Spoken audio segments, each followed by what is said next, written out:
and Big Kev here on 1410 ESPN Radio. Y'all gonna make me lose my mind up in here, up in here. Y'all gonna make me go all out up in here, up in here. Y'all gonna make me act a fool up in here, up in here. Y'all gonna make me lose my cool up in here, up in here. Well, you don't want to lose your cool. No, I can't do that. Because we got to tell the streets. We back up. Back up. And whether you are a Democrat or Republican, we don't care. Irrelevant. This week is super important, and it's super important because it was Veterans Day this week. You know, you can travel anywhere in the world. As much as I love Poland, or as much as I enjoyed my time in Haiti, as much as people go all around the world, the greatest country in the world is right here in the United States of America. That's right. And the reason why it's so great is because of our veterans protecting our freedoms. Our veterans, like Sergeant Ledbetter, right here. Yeah, let's give it up for Sergeant Ledbetter. Because, and I'm trying to give it up energy, man, because it's like, you know, whether you're whatever political spectrum you're on, you're allowed to be on that spectrum because of dudes like Sarge. Today, we're going to talk about a connection between wrestling and the military, because really, it was never a big deal until post-World War II. And after World War II, that's kind of when things started to open up. And, you know, doing the research for the show, the first one that popped in my mind is when people say the name Fritz von Erich, immediately their brain goes to the Brady Bunch, right? Like, no matter how wild the Von Erichs were off the stage, in front of the camera, they were the, you know, quintessential nuclear family, were good value. But Fritz, when he started, he was a Nazi. He sure was. And they portrayed him as if he was a Nazi. He had red boots and black trunks, and he had a cape with the Iron Cross on the back. And he would two-step in the ring, and people would just, I mean, let him have it, man. They let him have it. But let's back up a little bit. Why do you think, and I want to go to Sarge right away, being the military man with experience and a veteran himself, why do you think the connection, Sarge, is so intense between professional wrestling and the military? Do you think it's because it's easy to tell a story between good and evil that way? Do you think it's a lot of patriotism, all of the above? What do you think? Yeah, it gets the blood flowing, gets your heart kind of pumping a little bit. You start pounding your chest and pounding your fist, and you want to see the bad guy get taken out. And if he's a foreigner, he's a heel. That's 100% true. In pro wrestling, that's how it works.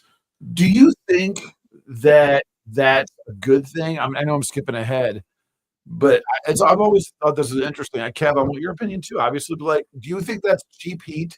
Do you think that's cheap, or do you think that that's a real? On some level, I don't want to say it's cheap, but it is easy. But what do you think? Like, do you think that that's a good thing? Do you think that's a bad thing? Because I think we, as we get on with the show and we start talking about, you know, the Gulf War controversy, it opens that up a little bit. What are your thoughts up front, though? On is it cheap or is it not cheap? I hate the term cheap heat. I think anything that gets a reaction, is it's heat. Either heat or it's not heat. Right. Yes, you can go after the low hanging fruit. This guy's foreign. I'm American. My dad was in the military. Whatever. And then he insults your dad in the crowd and says he's a coward. Is that cheap heat, or is that doing exactly what you should do? I agree with you. I think that, you know, the basement mark, you know, we talk about the cheap heat and label it cheap, but the basement mark is, I mean, it's like Dante's Inferno. He's like in purgatory. You know what I mean? Yeah. Because it's like he enjoys wrestling enough to hang around and complain about it.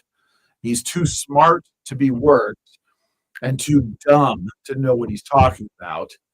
So he's living in that gray area of. He's like a groundhog. Right. So, but Kevin, before we go, what's cheap heat? Cheap heat, that's like that. How would I say this? Cheap heat is something that's like kind of obvious to.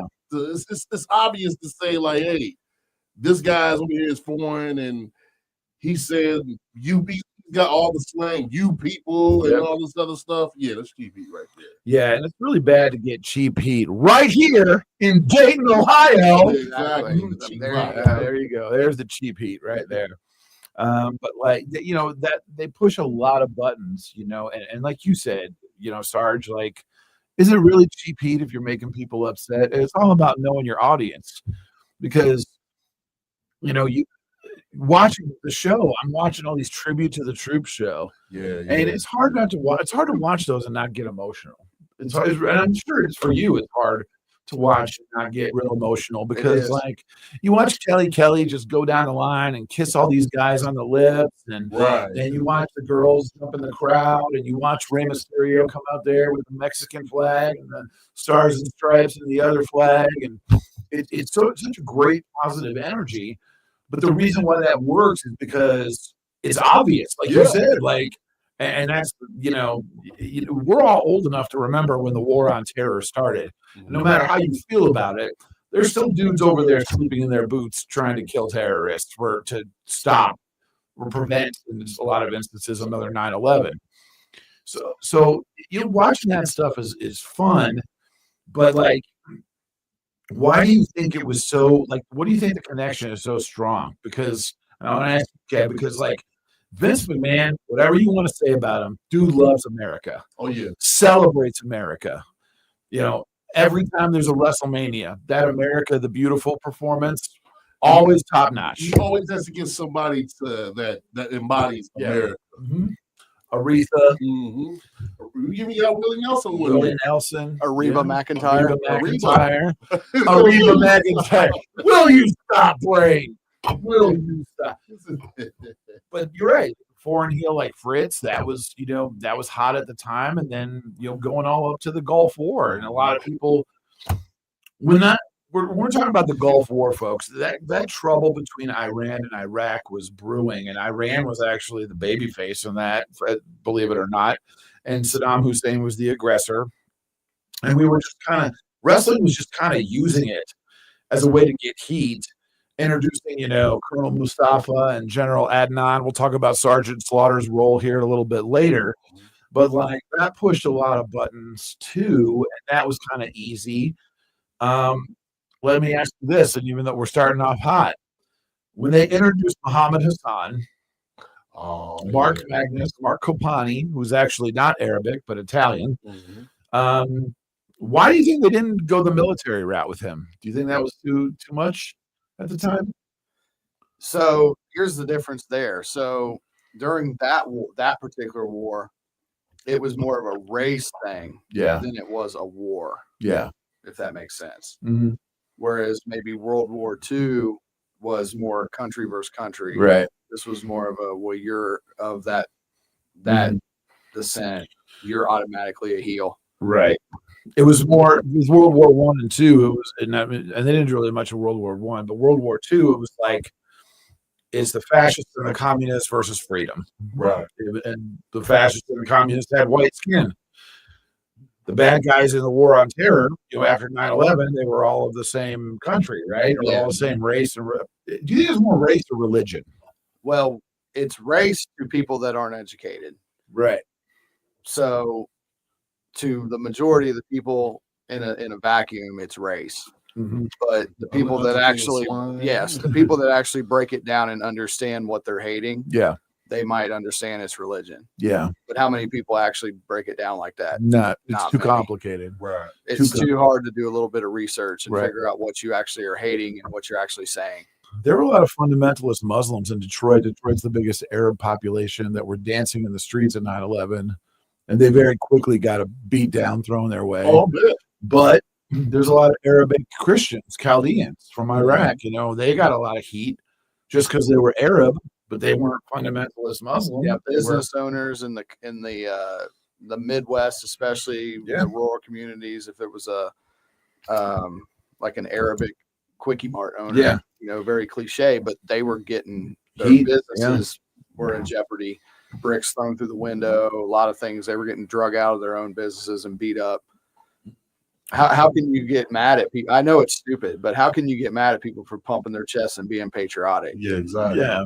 Wrestling's crazy like that too because it's all about good and evil. Like, let's say you had Volkov and Corporal Kirchner at WrestleMania 2. Yeah. That flag match. Yeah. You know, you had something like that. And like I said, it's all about good and evil. You want to see America win, but in the contrast, you see, you know, the Soviet Union, they coming up and they're trying to do what they do. So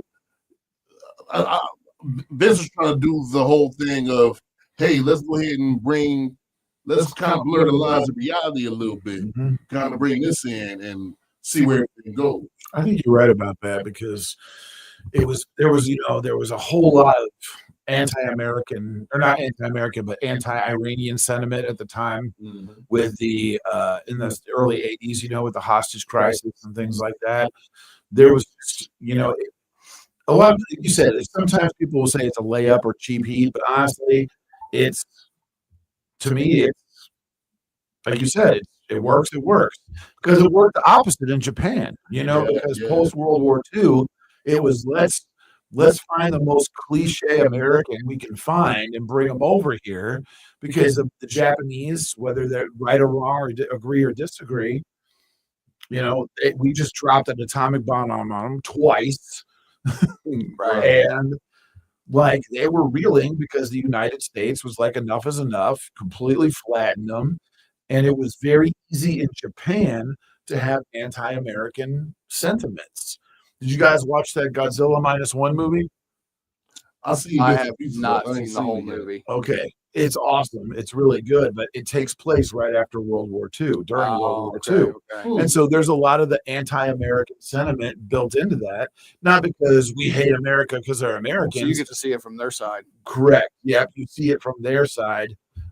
And it's really, I mean, it's a great film. Well, maybe they shouldn't have bombed us. Maybe they shouldn't have attacked us on Pearl Harbor. We wouldn't have smacked them in the mouth. Right. Exactly. But from their perspective, they brought in cliche Americans as heels. Stan Hansen, Terry Funk, Brody. Here's Terry Gordy. Yep. Dr. Death. Yeah. Just all these sloppy animals. The decadent Swine. Right. Right. Swine. They weren't bringing in, right, but they, like Hogan, obviously people like Hogan worked over there, but their big stars were like cliche American. Like, if you go to Japan, those people are awesome. They're respectful, they're kind, they're clean cut. They look at Americans like a Jerry Springer show sometimes, though, and that's what that was kind of the easy heat there. Did Sergeant Slaughter wrestle in Japan? Was he a heel in Japan? I don't know that. I don't think so. I couldn't find anything. The one thing interesting about the Japan crowd, so after, say me and you were a team, we're Americans, so we go over there. Even if we were to lose and we were heels, they would still give us the nod. Good fight. Good fight. Fight with honor. Good fight. They would respect us as fighters, even though we lost. You're right, and you're right about that too, Kev. It's a very unique crowd because they present pro wrestling like it's the NFL. Yeah, in Japan, they don't present pro wrestling like it's like here, where it's like a soap opera, rock concert, whatever. That's why there's not a whole lot of Japanese people with gimmicks. I think that's why Shinsuke Nakamura is so over. Yeah, because he's really the first, not the first, but he's really like the main flamboyant dude. And that's what makes it so hard for me to get into Japanese wrestling is because. And this isn't racist. This is when I look at them, I want something to stand out from the other one. Right. And the names run together. Yes. And Tanahashi, Takahashi, Takashita. Yeah. And I'm like, okay, this guy wore black trunks. Yep. This guy wore red trunks. This guy wore navy blue trunks. Yep. And I only watch them once or twice here and there. Yep. I'm not going to learn them. It's tough. And when they bring them over here, like Kenzo Suzuki or Tajiri, they really make them stand out. Even the white guy, Tensai, who they try to present as Japanese. I love that. I thought Matt Bloom he's great. He's a good worker. We got to go to commercial. We come back. We're going to talk about professional wrestlers who are actually in the military and elite military. We're going to get also some more insight on how special they were from Sarge. We're going to go pay some bills. We'll be right back. Without an Advent clinic nearby, people suffering You good today, bud? chronic nasal congestion and sinus infections would be stuck. You good today, With Kev? either Band-Aid or Sledgehammer solutions. Band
with Ben Kimera Dropped and Big crazy Kev, at that thing. right here on 1410 ESPN Radio.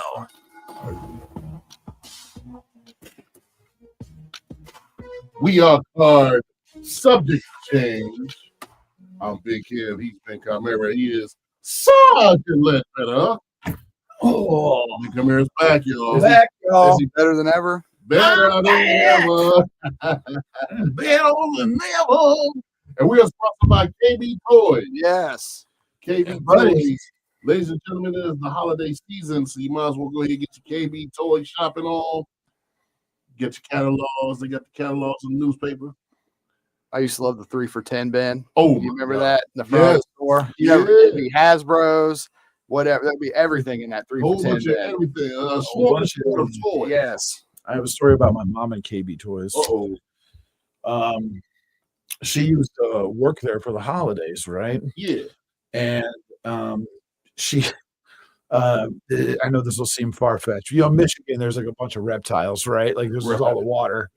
So she's at KB Toys working, and this frog jumps out from the top shelf on top of her and scares her. And she backpedals and knocks over everything like a cartoon. Knocks over, boom, boom, boom, boom, boom. Domino. Wow. What? Great stuff. Oh my God. Hilarious. I know I'm telling the story poorly, but it was literally like a cartoon. She said knocked over like 4 aisles of toys because she went flying backwards because this frog came right off the top shelf, hit her right in the face. Oh wow. See, I always thought Frogger was in Detroit crossing the street. It is. But that's a new game. That's a new way to play That's a new Frogger. way. But don't forget, the frog has a gun. Oh, right. Yeah, Yeah. the frog has a gun. Yeah. It's the AK-47 Frogger. That's right. That's right. So obviously wrestling is a competitive thing. It's a cousin to real athletics. So people who are overachievers in life are attracted to wrestling on a high level. And doing the research for the show, I wanted to make this a whole segment because whether they're a good wrestler or a bad wrestler or someone who I dislike, like specifically Lacey Evans. Don't love Lacey, yeah. Okay. Hold on. Keep going before you go on a I'm about rant. to say, yeah. Go ahead. Like there were people from the military that were a part of incredibly elite units that left the military and became pro wrestlers. Like I know that Montez Ford was a Marine, and so was Randy Orton, and he got in trouble. We don't mention Randy Orton as a Marine. You Dishonorable go AWOL, discharge, right? You go AWOL, you get a dishonorable discharge. You're no longer allowed to claim that you were a military. He's out. You're not actually ever. You don't entitled to benefits or anything, right? If you get a dishonorable discharge, Yep. you are legally not even allowed to tell people you are a veteran. How long do you have to stay in to get a pension? That you have to retire. So Yeah. you have to say you're talking 20 plus. Yeah. All right. He didn't even make it 20 minutes. So he got a picture of him in the. Which they do that probably week 1. Yeah. I think he was 2 weeks in boot camp and then went AWOL. And then went, oh wow. Yeah, they found him on the run. Oh, he about to Well, I'm gone. Let's talk about something positive, because even though he was not a good wrestler, Corporal Kirchner, Right. Yeah. not a good wrestler, but he was an elite Army Ranger paratrooper. I didn't know that. Yes, Did you know that? I knew that. So he was actually kind of one of the higher ups, and I'm going to dovetail this into Perry Saturn was as well, right? Army Ranger. Was he Green Beret or Army I think Ranger? Army Ranger. Yeah, that's what I saw. But okay, so talk a little bit about like how elite you have to be to be paratrooper ranger. These are the top 1%. Yeah. So paratroopers, Navy SEALs, Army Rangers, Green Berets, all those are your top. So when you meet someone, if they try to tell you that they're that, I know this is a sensitive subject for they're Sarge. more than likely lying to you. Yeah. Oh wow. First of all, those guys don't talk about it. Yes. The legit ones, you'll never know, because they carry their classification for life. They say like, oh, you're a Marine for life or whatever. Yes, that's true. But these guys are the elite group. You'll never know. They're not going to go around and be like, oh yeah, I was an Army Ranger, bro. Do they lie?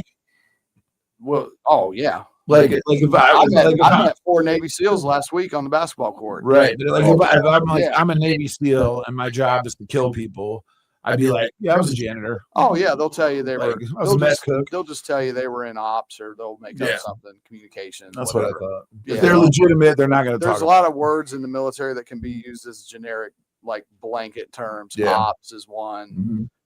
Infantry is a very blanket term. Yeah. It could mean that you were in infantry, you were just a nobody, but it also meant that you could have been doing special hits for Obama. You know what I mean? So it just depends on what, but they won't talk about it. So somebody tell you like, hey, I was a sniper in the Army. That could be true. Okay. Those guys you could be a spotter and a sniper. They usually work in tandem. Okay. So usually the spotter is left or right. Yeah. Somewhere, and he's the eyes for the sniper. That's to do with the chart, right? He might have a chart. He's going to have the best binoculars money can buy. I can tell you that. Oh, got to. Yeah, he's the eyes. Not like that. Yeah. So those two guys were incredibly elite. We'll talk about Lacey Evans for a second. The reason I don't like Lacey Evans is because, I mean, you look at her and like she's 5'10", stud, gorgeous. She did an interview after she left wrestling. I never liked wrestling. I just did it because they came and picked me. Oh no. So that makes me mad, only because like she's taking, if you don't like it and you're taking the spot of someone who's like sleeping at a rest stop so they could be a pro wrestler, that makes me mad. But that doesn't negate her military service at all. So she almost did the warrior route. Kind of, yeah, because look at her. She's beautiful. She's jacked. She's tall. She was a good athlete, but she said she never cared. She was just in it for the money. Warrior. But she was apparently on the Marine MP SWAT team. Now, that sounds pretty intense. What do you need to be on a SWAT team in the Marines for? I know there's military police, but a SWAT team? Yeah, so have you ever seen the movie SWAT? Years ago, man. Okay. Years ago. Multiply that by 10 for the Marine Corps SWAT team. Okay. You're talking elite. Mm-hmm. Not quite Army Ranger, paratrooper, Green Beret, Mm-hmm. but they're in their own classification because they're dealing with explosives and break-ins and breaches and all that. So it's a totally different thing. Do they do they tell me if I'm saying something wrong here? I don't want to be disrespectful. Do they kind of get leased out to the local cops at times? Not no. Or is it just military the military? function? No, you're talking about like BlackRock and different. There's different. Got it. Yeah. Okay, so let me ask this, and I don't mean to be sexist. Don't get mad at me. What do you think Lacey Evans' role was in military SWAT? Not because I don't think she's an incredible athlete and she's a stud or whatever, but like I just can't see her picking up that 75-pound hammer and going through the door. Well, she could have been a driver. She could have Driver, been. She yeah. could have been scout. She could have been Sniper. Sniper. She could have been. She's tiny, so she could. They got to wedge them in different places. Yeah, that's a good point. You know, there's different roles for everybody. That's a good point. And if they can shoot, if they can handle a firearm, and they can communicate, they'll have a spot for them. Makes total sense. Yeah. And she was definitely an incredible athlete. And they have to be able to pass the physical qualifications and the mental qualifications, because that's the hardest part. A lot of people break mentally before they break physically. Makes total sense. Yeah. Here's something I don't know. I'm going to save the most famous dude for last. But Kevin Nash was a special NATO police officer. And that I did not know. I didn't know that either. I didn't know that until I saw your show prep. I saw that. And I did research. There's pictures of him in the eggshell helmet and all that kind of stuff. And I was like, what? Still ain't good. So that would have been early 80s. Early for him. 80s. So It was right. post-Nam. It was before he played basketball. Oh, wow. So it went. Before he went to college to play ball, he did a year and a half as a NATO special MP.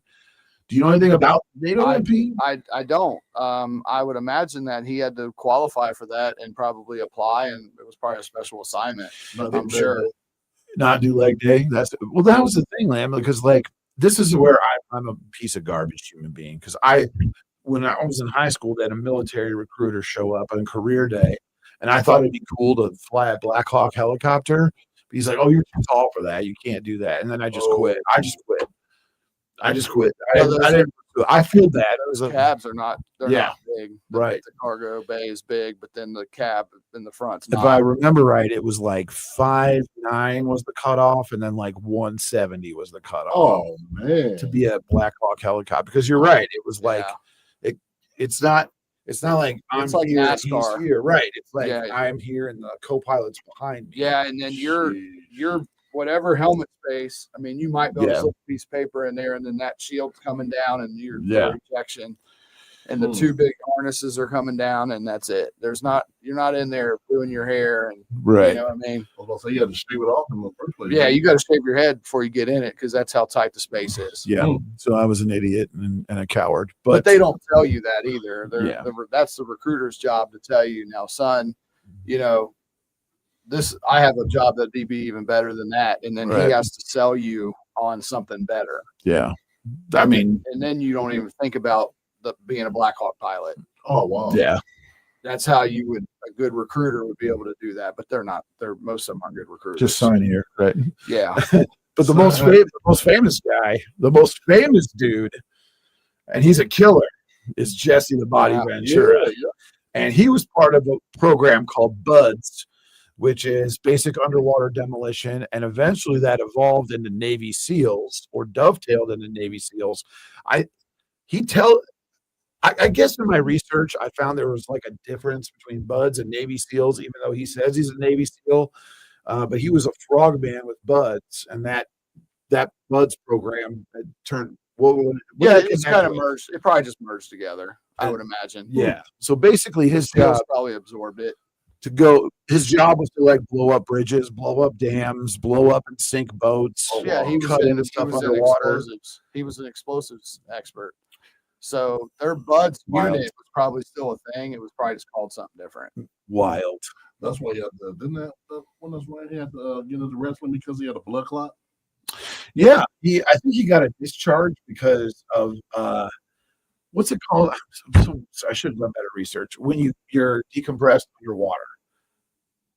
Oh, you know what I'm talking about? You know what I'm talking about, though? Like your body, the water pressure like messes with your heart and your lungs. There's a name for it. So he started to cave in. Yeah, the pressure. Yeah, and that's why they discharged him. Okay. It was a medical discharge. It wasn't like a dishonorable discharge. And then he got into pro wrestling, and I think all those complications is why he moved into. He didn't wrestle very long, in the ring. Brilliant commentator, though. Oh my God. Gorilla Jesse.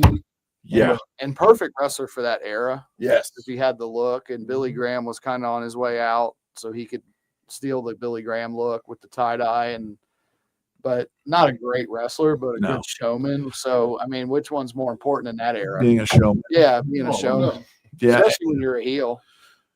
And, you know, of course, that led to his Hollywood opportunities. And he was great in Predator. Oh, yeah. And he was great in The Running Man as the aerobics instructor. Fantastic. And then I don't know why he didn't just keep that ball rolling. Do you ever figure out why? Did you ever hear why? They just stopped casting him? He probably aged out a little bit. Yeah. That was when they had the up and coming guys, the Jean-Claude Van Dammes, That's true. the Dolph Lundgrens, Patrick Swayze. You had like Stallone and Schwarzenegger that were like the institutions. Tom Cruise was on the, he told the streets he was back up. He was back up. I love Tom. A lot of those guys that were coming up right in there. Right. Like in the 90s. Bruce Willis. Yeah, Bruce Willis. Mm-hmm. And he had like, in the 90s too, he was about to make a video game that was like not WWF approved. And Vince McMahon, he wanted to be that pie. So that's why he left WWF, because old promoter. And then the union thing, that got him heat, which I'm sorry, but we could have a whole show on that. We should have a whole show. I think it's a horrible idea. To have a union? Yes. There shouldn't be a union necessarily. There should be some way to. They just need to hire the people outright. Right. And that will solve everything. Yes. That way they don't loophole them on everything. That's exactly what, you're right about that, because that's the problem. Sometimes you're an employee, sometimes you're not an employee. Right. Well, you're not an employee. I can tell you, you're not an employee when it's convenient for them. Right. They won't screw you. Yep. Wow. You're exactly right. So, I mean, I go through it at my job. So you had to pick a roster. You had to make like a super team. And you of SWAT team people, who from that list would you pick to be on your team? SWAT people? Special ops, like a G.I. Joe style special ops team. Because here's another dude that was hard that I didn't put on the list. Classy Freddie Blassie. He sure was. In the Navy, that dude was tough as nails. Tough as nails. He sure was. I'm thinking about that. True story. And he fought in World War II, and then also Vern Gagne. Vern Gagne actually had to skip the Olympics to go fight in World War II. I mean, that was the beginning of his superstardom. Not to sound weird, but like that guy was like a J.C. Penney Arrow shirt model back in the day. Was like he had the looks. It was Captain America. Yeah. When they're like parading him in front. Yes. That's what it reminds me. That's what Vern Gagne is. He Yes. has that great head of hair, and he's got the square jaw. He was like a movie star. Right. And he became a movie star because of, the bravado and everything. So, he's a legitimate Olympian. He's a legitimate Greco guy. Yeah. He's a legitimate soldier. He's a legitimate this and that. So it really kind of added to the mystique of Vern Gagne. But if I'm putting the G.I. Joe team together, I'm going to go easy on this one. I'm taking Jesse the Body Ventura, because I have a feeling Jesse knows what it's like to kill a man. Oh, for sure. And blow stuff up. And in the military, you need people that aren't afraid to blow stuff up. What about killing people? So for that, you would probably want to have a guy like a Montez Ford. Yeah. What about Perry Saturn? Yes.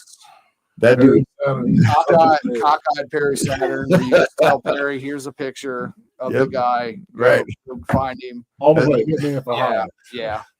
Well, when I read that story, I feel really bad for him. Do you remember when there was that brush fire? Yeah. And he ran into the brush fire without thinking. Oh, You don't remember that? no. So there was a giant brush fire, and there was, I guess, a little kid in the brush fire? Yeah. A huge brush fire. He runs right into the brush fire, grabs the kid, runs out, and he's got like second, third degree burns. And that's one of the reasons why he has that tattoo on his face, because he was burned on the side of the face so bad, he's got that tattoo to cover it up. Because I thought, man, why'd this dude get a tattoo on his face? And then they showed a picture of him, and I was like, okay, that's why. That's why he doesn't have any facial hair anymore either, is because that tattoo, like he can't grow a beard or any facial hair anymore because he was burned so bad. But he didn't think about it. He went in and saved that kid's life. We are thankful for their service, and it's pretty cool that the elite of the elite were able to go out there, serve our country, come back, and pretend to fight people. We're going to go pay some bills. We'll be right back. I like how you said Man, that. iLottery. We make Keno fun. Your way. that's true.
Subject change.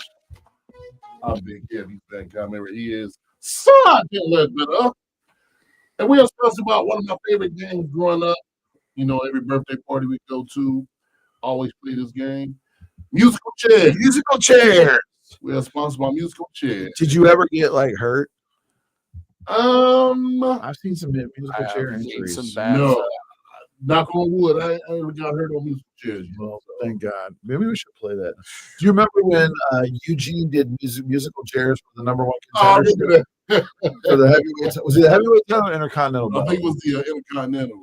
They had a match there that night. While we were at the break, our friend of the show, Angel French, said if Jesse Ventura would have ran for president of the United States as an independent, like he considered, I would have quit my job and joined his campaign trail. Wouldn't we all? Yeah. Well, Jesse, Jesse's like, he'll say like a bunch of things that were like are genius, and then he'll say one thing that's like so out of his pocket. conspiracy stuff is sometimes a little out there. Right. Like, and whether it's But true, he believes it. yeah.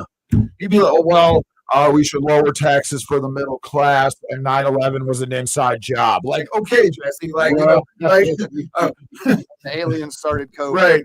They know it started COVID. Like, it could be true, but He believes it. we need a little evidence for some of the stuff that's a little more far-fetched. All right. So, like, I think that it's super awesome that people go to war, join the military, serve us, serve their country.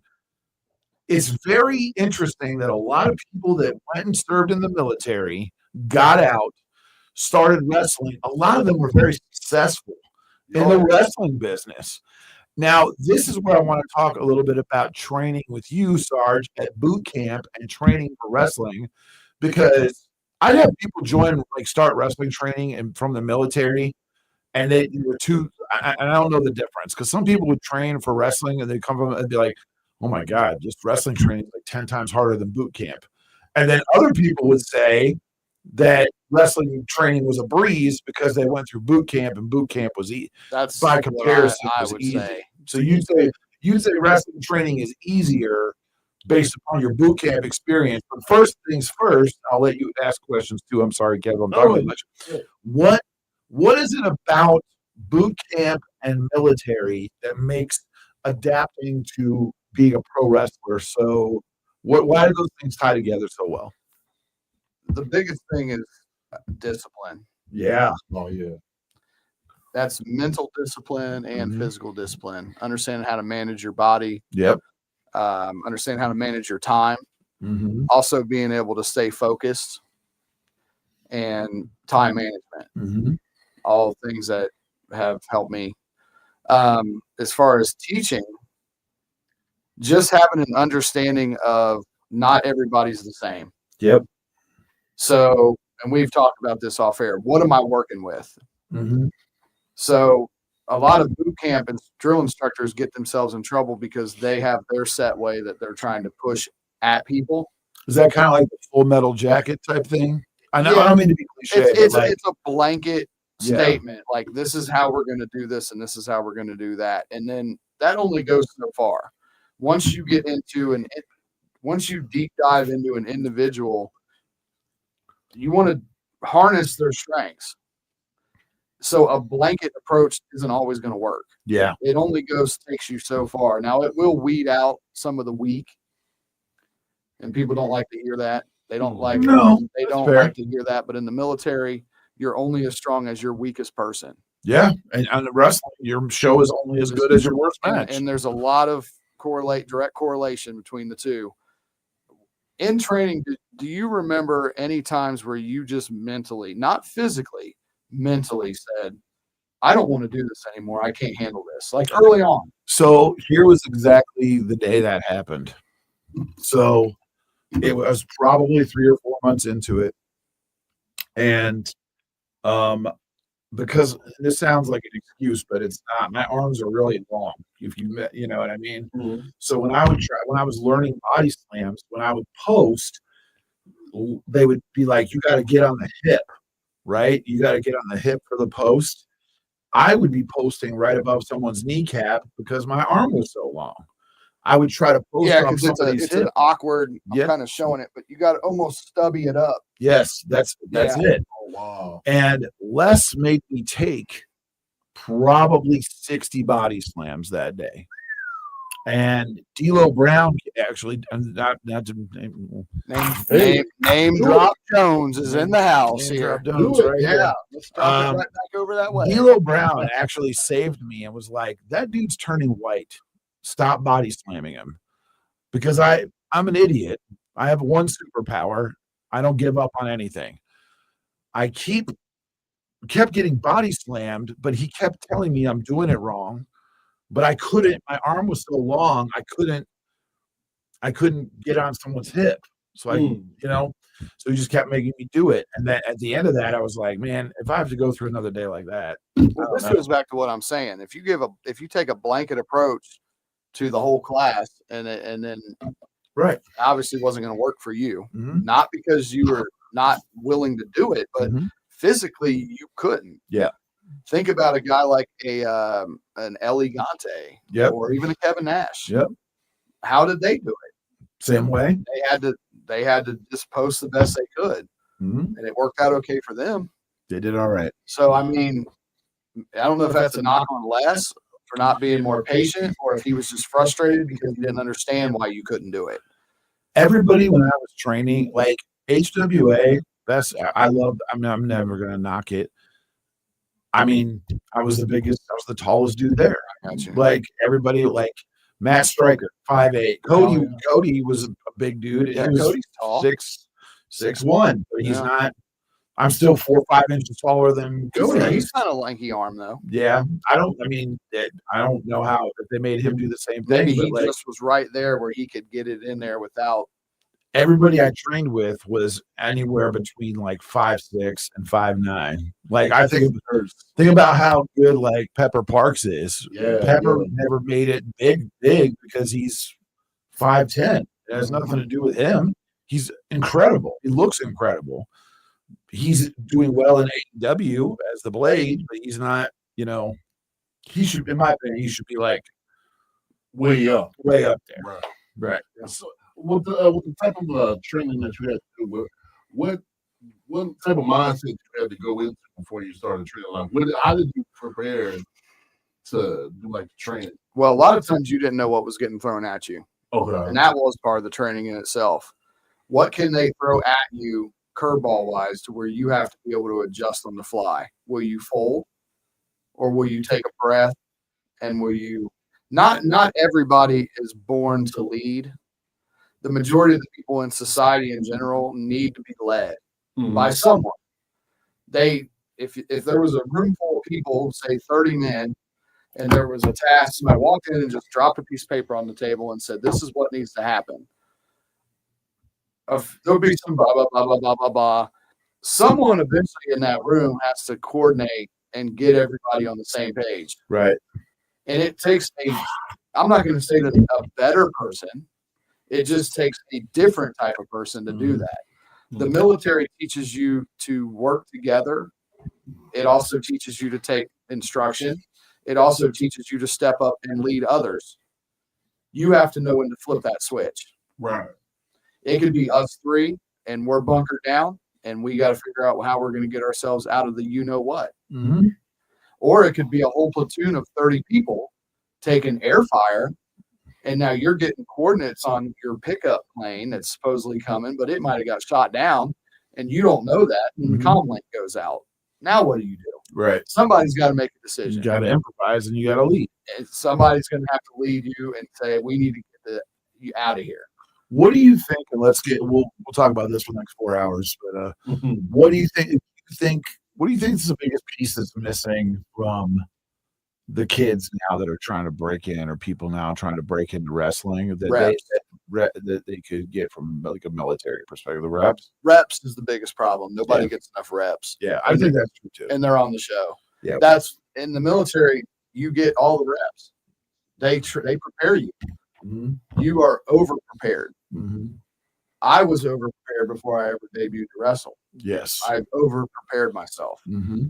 I told Shark, I do not want to suck. Yeah. I said I don't want to be one of these people that go out there and I wrestle scared and I wrestle stupid because I'm underprepared. Right. Stupid. Yeah, it's true though. People do that. Let me have enough to where I can stand on my own. of course, yes, I'm still getting led and I'm still getting carried by other veterans, but I'm able to stand on my own. That's the problem with wrestling. People do not prepare themselves properly to be able to go perform a craft that is not easy by any stretch of the imagination. It is actually very, very hard. And it's like the example you told me the other day or last night. Someone asked you, hey, can you teach me wrestling psychology real quick? No. Quick thing. No, I can't, because it doesn't work that way. Right. It's like in the military. Hey, could you teach me how to break in and rescue a prisoner real quick? Because I got to do it real quick. It ain't like it's not like changing the car battery where you can get on YouTube and pull up the video and watch it, or unplugging a toilet. Right. These are a skill set that has to be pounded into you with reps. Well, I mean, go ahead, Kev. I'm talking too much. Go ahead, bud. What type of let's say like today it would be like calisthenics day. Okay. What type of calisthenics would y'all be doing? Air Force boot camp probably was a little easier than what I would say from what I've heard. Marine Corps boot camp, they PT you a lot more. Okay. We ran 3.5 miles every other day, but we walked everywhere. Yeah. So we probably marched 30 miles a day. Oh wow. In boots. But in the Marines, they're gonna throw a sack on you. What's that called? Rucking? Rucksack. Yeah. You're gonna probably double time. Yeah. In the rain, gotta train. Yep. You know, it doesn't matter. Plus you got all that stuff on too. And you're in boots, and these boots are not comfortable. They're made in the prison. Yeah. So they got you wear the tread off the boots real quick, marching every day. Feet hurt. Yeah. Well, I mean, I'm not comparing the military to wrestling, but it's not. I mean, I went through at least 20 pairs of shooters in a year. Wow. Oh yeah, you wear them down to where the rubber's gone on the toes from shifting and sliding and scooting across the mat and doing the 555 and then doing the 6, 6, and 6. You wear them out. You run and you slide, but there's not that much to a shooter or a boxing shoe, but that's on purpose, right? Because you got to be light on your feet and you got to move you move the ball of your foot, and I know we're talking about this. It sounds weird, but like if you're not light on your feet and your feet aren't flexible, like you're in big trouble with. Oh yeah. If you had any kind of limp or give in your step, I can tell you by your boots. Yeah. Oh so wow. I could look at a guy's boot and see how the tread was worn, and I could say, hey man, your right knee gives out every time you step because the tread would be wore out. You know what I mean? So this is where, but it's reps, Kev. That's all it comes down to. Yeah. Everything in life, from your job to wrestling to the military, it's all reps. That's all it is. If you put the work in, you'll see it on the back end. I think you're right about that, and I think that's the biggest disconnect is the reps. Like they're just not getting them. We could talk about attitude until we're blue in the face, but like with the reps, it's like I was at practice 4 days a week. I had a show 4 days a week. You wrestled probably 300 matches a year. Yeah, no, easily. Yeah, four a week for 52 and then weeks. Slowly, I bet you, as it went on, it was harder to hit that number. Then it was 250, and then it'd get to 200, and then it would get to 150. Yep. And now it's like 20 now a year. Yeah. Probably. But that's all I can really do. But even if you could do more, it would be harder for you because you'd have to go out and seek more work. Yeah. And you don't want to work for somewhere just to say you wrestled that week. Yes. You'd Correct. rather go get in the ring and roll around with a group of trainees. You probably get more out of it. Are you trying to say I should go back into training? I would say that the reason I brought you into Battle on the Border is because I knew without even knowing, I knew what you would bring to the table as a trainer. Like quitting? No. I'm quitting. All right. Yeah. He said, when I wrap that first trash can lid around your head Saturday, we'll find out. You think about if you're going to quit or not. Know what? That makes me want to quit even more. See, now I'm getting his blood flowing. Yeah. Could you imagine retired from wrestling? No. He'd be more grumpy. Could you? Uh, I'm not even that grumpy. I know. A chair. You'd be more though. More grumpy. People have this perception of me, like I don't know. said the Detroit Grumpy. That's true. Detroit grumpy, right? He does. We got to go pay some bills, Kim. Yep, got to pay some bills. All right, we got to go pay some bills. We come back though. We will be back. We will be talking about one of my favorite things in all of wrestling, the Tribute to the Trip Show. Yes. Love it. We'll see you in a little bit. When you switch to Progressive, you could save bundling your home and auto. Then you can Guess put you that have money to towards have some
Kev, right here on 1410 ESPN Radio.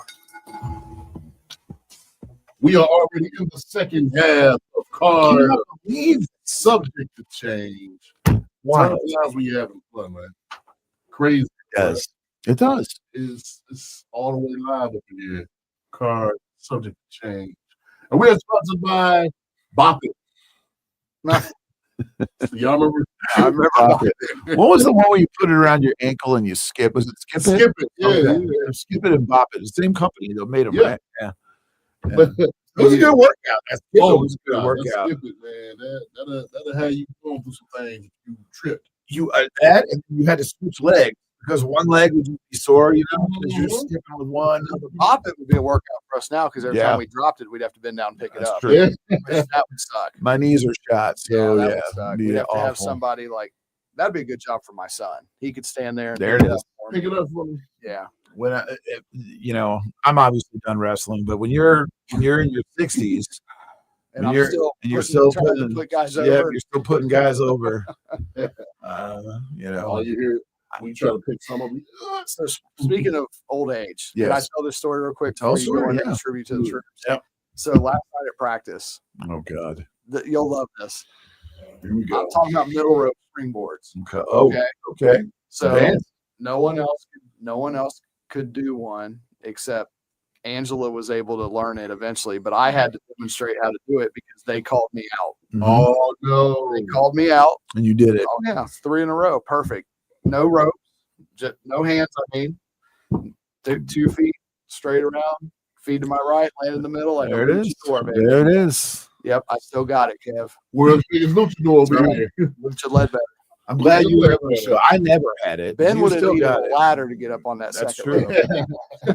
That's true. Well, so you gotta put a mask. One of the benefits of being tall is you don't have to jump. I just could step up on the second Right. row. Yeah, there you go. Just stand on it. Right.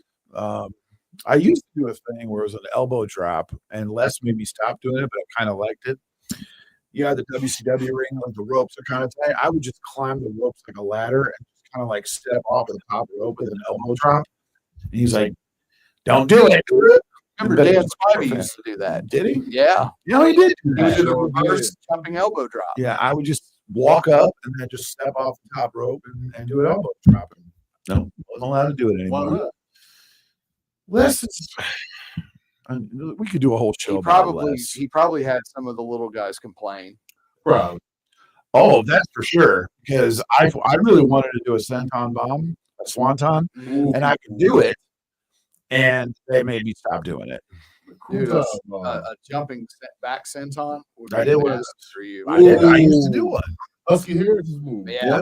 I used to do On one. top. Maybe I'll play Oh, it off the top. That's a finish. Yeah, Yeah. that finished me.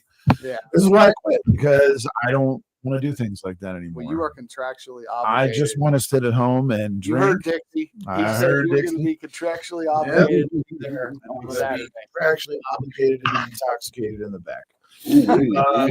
So let's talk about tribute to the troops. I don't care if this bleeds over into multiple segments. Like, it was so, like, we're all kids of 9/11, all 3 of us. Yeah. And by kids of 9/11, I mean we all watched that live on TV as it happened. We saw the planes hit the building. We saw people on fire jump out of a building, fall out of a building. We saw and I'm not trying to be hyperbolic or dramatic, but the stuff that we saw live on TV was some of the most horrible things that you would ever see. And I saw a lot of bad things in Haiti. What I saw at 9/11 on television live was, horrific. Yeah. So all of us, that was the impetus, for Sarge to, be deployed. He was in the military at that point, right? Yeah, so I got a broken ankle. I've told this story 1 year Yeah, ago you did. when I made my debut Yeah, on you made your- Busted. Not Yeah, Busted. busted open. Okay, Go go put over someone else's podcast. Man, you know what I would love if What? we could do like a collab with them. Yeah, tackle crossover, collaborate. Let's do it. That would be amazing. But anyway, so I saw people deploy within an hour that day, Yeah, and I never saw these people again. yeah. I mean, that's how real it was. It I'm was not saying they died, but no, they were gone. they were gone. It was Yeah, go they were time. gone. It was go time like that. And the tribute to the troops was about a year after, started the year, Christmas after 9/11, so 2002. And it was a show where WWE would pack up, what was it called, the AWAC? Or is that what's the big plane? Air Force guy. Man, I'm not sure what they even call. I forget what they even call the big boy. Gigantic plane. It's a big freighter. That's what we just call Yeah. them, big freighters. But So this thing, they'd pack up the ring and the sound equipment, and they would sit in this plane, and it's a 22-hour flight from Connecticut all the way over to Crete, Iraq. They would go to Forward Operating Base, or FOB, and they'd set up the ring, and this is around Christmas time, and these guys in WWE, it was incredible to watch, and it's on Peacock, and I would recommend going to see that. And what's wrong? Unmute the mic. Okay. So like they go set up a wrestling ring and they would perform for the troops. And I love these shows. Not that I've been on to Creed Iraq, but anytime we do a show for the military or for people who are for kids or developmentally disabled or whatever, it's a super babyface show. So what does that mean? That means I go out there and I'm not typically Benjamin Chimera. I'm like a dastardly, wily coyote type heel. You know what I mean? And the baby faces are super good guys. And the matches are real simple, real easy. They're fundamentally sound. But obviously, the baby faces win clean after some fun. But watching the WWE, the production team, incredible. Oh, I love it. We all talked about how emotional we get. We watch it because we watch these young men, you know, that are over there sleeping in the desert, not eating, and then bam, Rey Mysterio's like at your mess table, or you know, right, or Chris Jericho's like in your Hummer, like with the helmet on, talking to you, telling you what got me in the feels researching this was Chris Jericho, super mega heel at the time. The Save Us Y2J. Yeah. He's like hugging this guy and telling him what a hero he is. And the guy's like, it gets you, man, because Vince McMahon, all his flaws, this was like, to me, the most special thing that he did. Kev, what did you think about Tribute to the Troops? I love Tribute to the Troops. I always made it to the TV every time Tribute to the Troops came on because that was one of those things where it gets you in the feels. And just to see those smiles on these faces, and everything like that gave me a little something to think about because there they are putting their lives on the line for us, us back at home, and what better way for the WWE to kind of boost up their morale? Yeah, that's what they needed right there was a morale boost because they haven't seen their families in I don't know how long. Some of them were there for, they said 18 months. Yeah. They hadn't even been home. 18 months. And just to see them, and everybody's a wrestling fan. Yeah. And they go back to being 5 years old when their dad took them to the first time to see wrestling. Yeah. And that's the vibe that I get every time I watch Tribute to the Troops because everybody's 5 years old and watching Rey Mysterio, like they said, Johnson coming out and giving the best speech to everybody. Yeah. Everybody's going back to the kid spot. Yep. You're exactly right. What are your thoughts, Sarge? The morale thing is the biggest. Yeah. You got me. Do I sound good, Kev? Yeah. Thank you. So the morale thing, you can't put a price tag on that because you're somewhere you don't want to be. Yep. Doing something you do not want to do. Mm-hmm. Making no money. Yep. And you can't even at least hang out with your friend. I mean, you're with your new friends. Yeah. But you're not around your old friends and your family. And that's got to be it. And let me ask you this to expand on that, because you're an American citizen. Yeah, you're in the Army, but I don't know this dude. And now I've got to trust this dude with my life. Man. Well, it's like, imagine this is tied into wrestling. Go to a show. Hey, you're working with, Powerbomb Jones tonight. Never met him. And his finish is the powerbomb. Yep. And you know that you could potentially have your neck broken by this guy, but you have to put your life in his hands that night. Powerbomb Jones. There it is. But it was so cool, like seeing the divas. I know I mentioned it multiple times, but I thought it was so cool. Kelly, and if you don't know who that is, Barbie Blank. She's like a perfect hand. Like imagine like a Barbie doll, like blonde hair, perfect teeth, blue. And here's these redneck dudes. I'm not trying to diss them. Like she's hugging them and kissing them on the lips. Like these dudes. I mean, they look like Barney Fife. Uber good flyers. Yeah.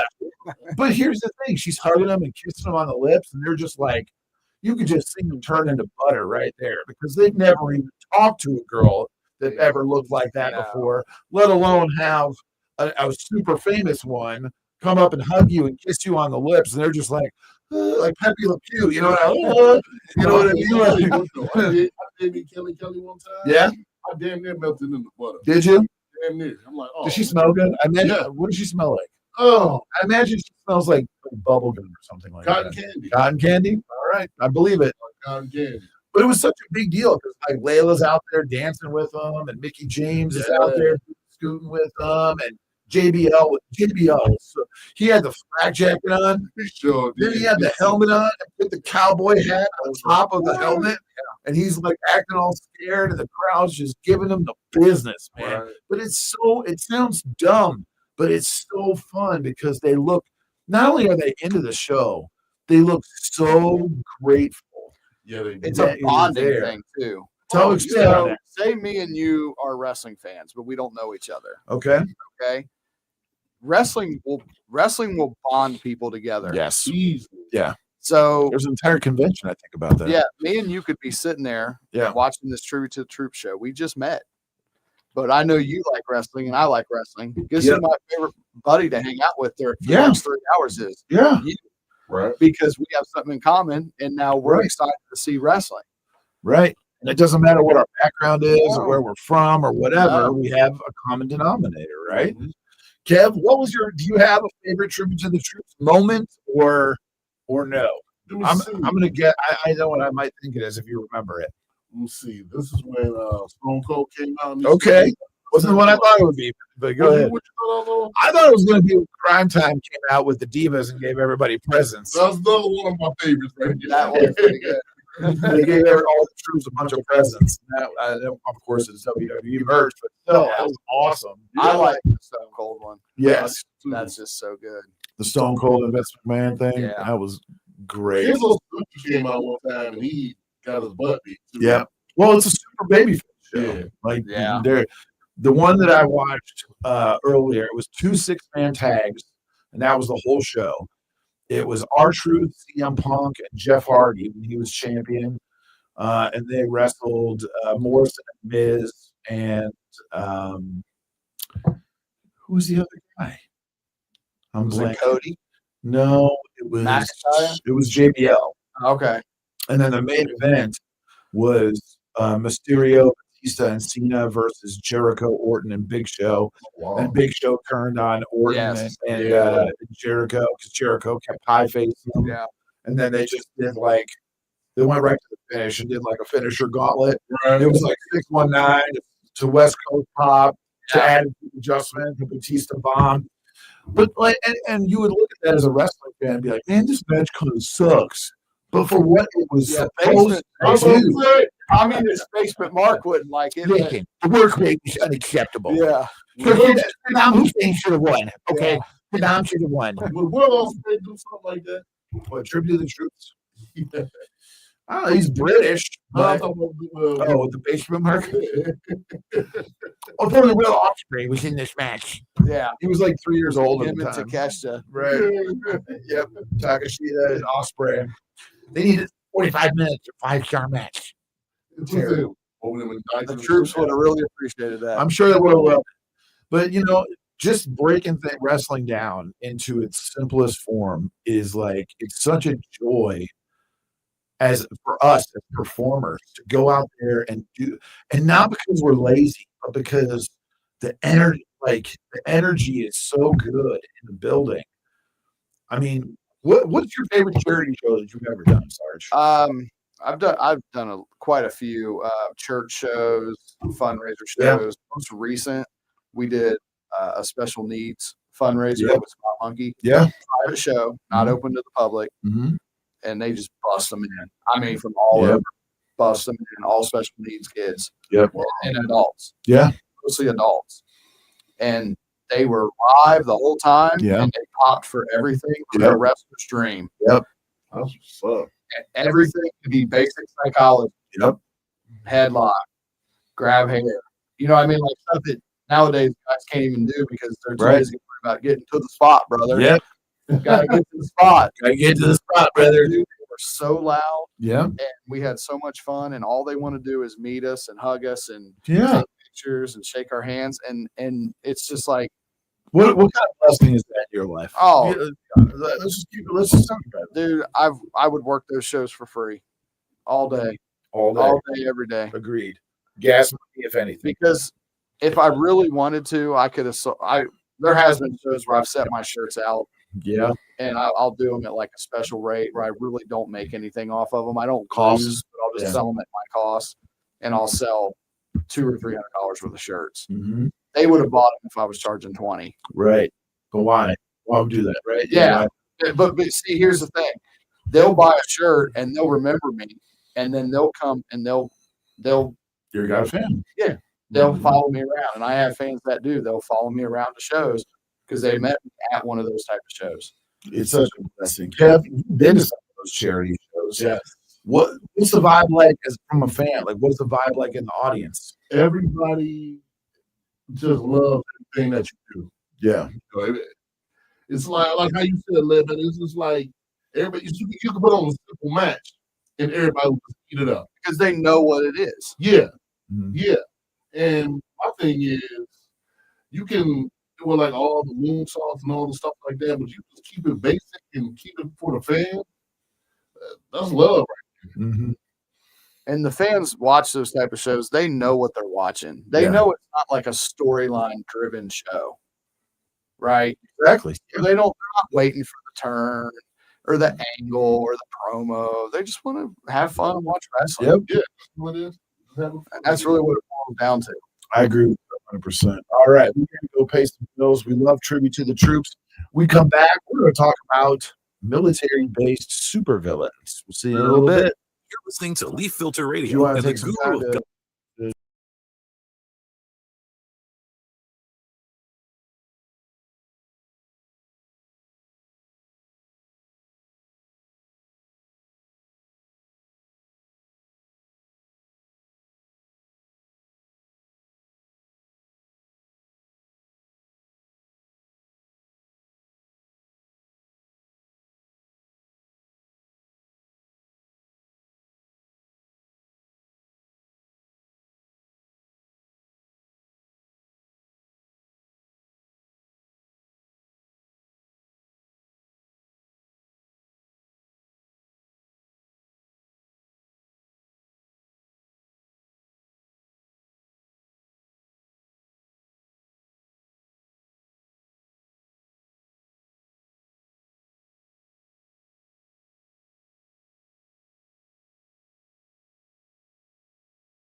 Kimera and Big Kev right here on 1410 ESPN Radio. It just all of a sudden changed. We are cards subject to change. I'm Big Kev. He's been Kimera. And he is Sergeant Ledbetter. And I got to tell you, this sponsor hits directly in the fields. in the fields. In Okay. the field a little bit. We're sponsored by Hair Arena. Oh, yeah. Oh, I Sponsored by wish. Herb Arena, man. Man. That arena had a lot of memories. It is crazy how Southern Ohio is literally like the mecca of pro wrestling. It is. It's never had a WrestleMania, but think of all the matches and everything that's happened in like Cincinnati and Dayton. Yes. There's like so much. Like Bret Hart's return to WWF was in Dayton, Ohio. I was there. I was the there first, too. The first Hogan Flair. Hogan Flair sold out the first NWO pay-per-view. Yep. Like there's just so much history in Cincinnati, and as far as wrestling goes, there's not that many famous wrestlers from Cincinnati, but it's all Moxley and Pillman, I think, are the two that are like would be associated with this place. But like so many great events. Angelo Dawkins. Yeah. Yeah. Oh, Yeah, yeah. he's- About him, he's from Fairfield. Yeah. I keep forgetting about him. Yeah. All right. So there's with wrestling, like it's we talk about cheap heat, but military gimmicks always get some sort of reaction. If you strap somebody into being a villain associated with the military, everybody's mind immediately goes to something authoritarian or fascist or communist, whatever you want to call it. And we talked about it in the first segment. Man, Fritz von Erich, when he came, like he was in the military, and then he comes back and he becomes a Nazi. And for people out there that don't, that word is so dumb now. Anybody like myself who had family that actually was affected by that, it makes me nuts that everybody just, no, you're a Nazi. But at the time when he started to do this, when he started to become this character in the early 1960s, we're only 12 years past World War II at this point in the early 1960s. We're not far off. And, well, maybe 15. And when he comes to the ring, you got to understand, there's a lot of people died in World War II. Right. 15% of the world's population died in World War II. Mm. Everybody in that audience probably either has a family member, a direct family member, an associated family member, or a friend that died in the European theater. There's a lot of people that died in the Asian Pacific theater, but in the European theater, that was the one. It was basically like putting the ultimate evil in the ring. What do you guys think that would be like now? Not even directly making him like a Nazi, but like, what do you think it would be like when, like, think about who could you even make it like? It's like Gunther. Yeah. So Very. Gunther's it's never been said he's part of the military. It's never been said he was an actual veteran of the Austrian military. He presents himself like he is. He stands at parade rest. He has guys. Well, at the time, he had two guys behind him, and they would do the hand thing. Very, very military. Yes. And the long coat. And that's a throwback to that era that you're talking about, the 40s and 50s. And not just that, but like his color scheme is red, white, and black. Yes. The font that they use for his name and imagery that they use on the screen is a direct callback. It's not exactly like it, but it's alike enough. Yeah, that's proof right there how visual of a business pro wrestling is. If they presented him with just regular graphics, regular new style raincoat, flashy gear, you wouldn't even think twice of it. Right. He would be Gunther, and he's foreign. You're exactly That's right. it. Cool. Yeah. Yes. Very Soviet-esque. Yes, and it was very rocky. Yes. Yeah. Even came out in the tank one. Yep. It was very rocky. Rusev smash. Yep. And he had the blonde handler and the whole 9 yards. Yes. The whole 9 yards. But that Fritz actually, going out there with the Iron Cross, goose stepping in the ring, That pushed a lot of buttons for a lot of people, and people say, "Oh, that's cheap heat." Do you think doing stuff like that is too far? Do you think we're past that now? Do you think it's like people are too sensitive to it, or do you think there's a place for a villain like that? You can do stuff like that, I think, but somebody's going to blur that line between what's real and what's imaginary. Yeah, Like, so yeah, somebody's going to take it back to where managed you just get stabbed. Like Classic Pretty Glass a long time ago, he said he got stabbed because of like what he was doing. yeah. Right. Somebody's gonna come back and do something like that. Somebody's gonna pull a gun at a wrestling show. What was that developmentally disabled kid recently? Did he go after Rollins? He jumped the rail and went after Rollins. Yeah. But you're right, though. I mean, stuff like that's too intense. Like I don't know, because I'm a big believer in like, hey, you should make people mad at the heels, and they should generally want the heels to lose. Mhm. But that line between going too far and hating this guy is so thin Yeah. now that like you're gonna cross it at some point. With a publicly traded company, Yeah. it's impossible. I think they do a good job of walking Gunther up that line, because I was thinking about like with Fritz, like the Iron Claw. Right. You intentionally give this guy a finisher that's like a torture move, and they do it with Gunther too. Yeah. They intentionally, his finisher is choking someone out. Right. Like the imagery, the subconscious, the subliminal way that he has his matches is something that's very intense and makes you hate his guts. But could you do something like the Iron Claw or something like that now, or do you think that's too far fetched? No, not in WWE. Here's why: the internet ruins everything. So let's say you're on TV and they present you as this heel villain, like Okay. like Ludwig Borga, something Actual Nazi. Mhm. something like that. So now here's what's going to happen. Week 1, you come out and you choke someone out. Yep.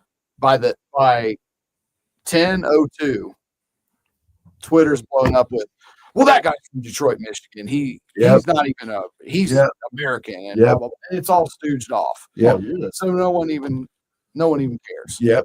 Nope. You're right. About Whereas that. if it's the indies, you can get away with a little bit more, but you're just spinning your wheels. You can't, in my opinion, you can't be an authentic villain because everything gets stooged off. right.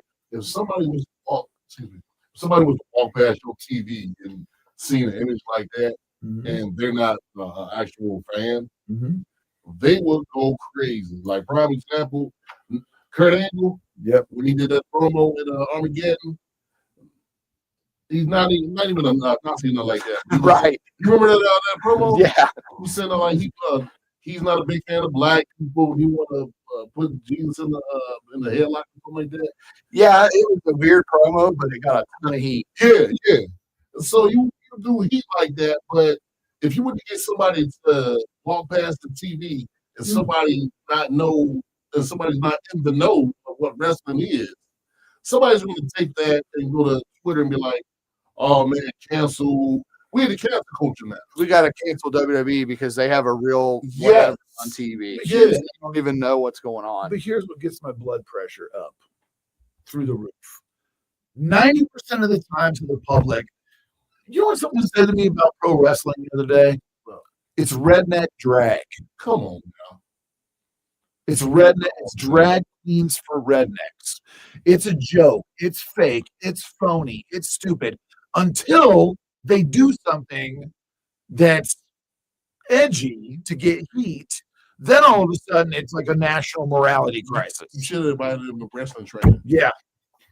But like, with the Muhammad Hassan thing, like I remember, obviously it's a different time. It was post 9/11. When before he would get people on the camel clutch, he would do the throat slit thing on them. And remember that he had to stop doing that because it was too much for people. Mhm.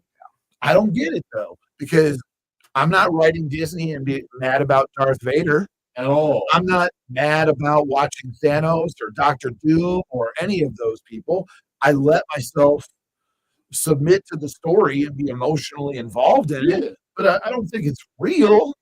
So why do you think that that psychology with wrestling is like that.